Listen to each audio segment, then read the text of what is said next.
नमस्कार. आज बनवूया हेल्दी असे पालक समोसे. पाणी गरम झाले. हा पालक याच्यात टाकून घेऊ. थोडीशी साखर, हे थंड पाणी घेतले.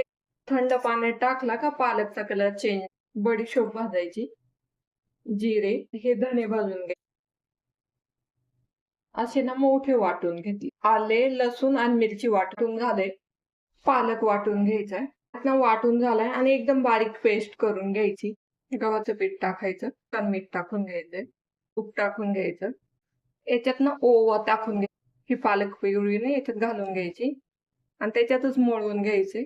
मळून झाले. आता हे भिजायला ठेवून देऊ. कढईमध्ये तेल टाकायचं आणि हा वाटून घेतलेला मसाला टाकायचा. चिली फ्लेक्स, कढीपत्ता टाकून घ्यायचा, मिरचीचा ठेचा टाकायचा, हळद पावडर टाकायची, ही लाल मिरची पावडर टाकायची, चाट मसाला घेतला, गरम मसाला, वाटाणे टाकून घ्यायचे, उकळून घेतलेले बटाटे टाकायचे. अशा हाताने ना मीठ टाकून घ्यायचं आणि कोथिंबीर टाकायची.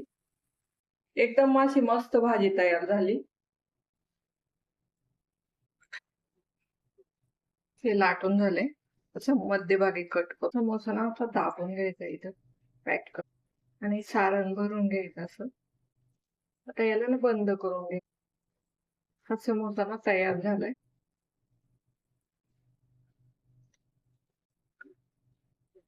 समोसे तयार झालेत. आता तळून घेऊ. समोसे ना याच्यामध्ये सोडून घेऊ. म्हणजे ना आलटी पलटी करून तळून घ्यायचे. एकदम छान असे ना हे पालक समोसे तयार झाले.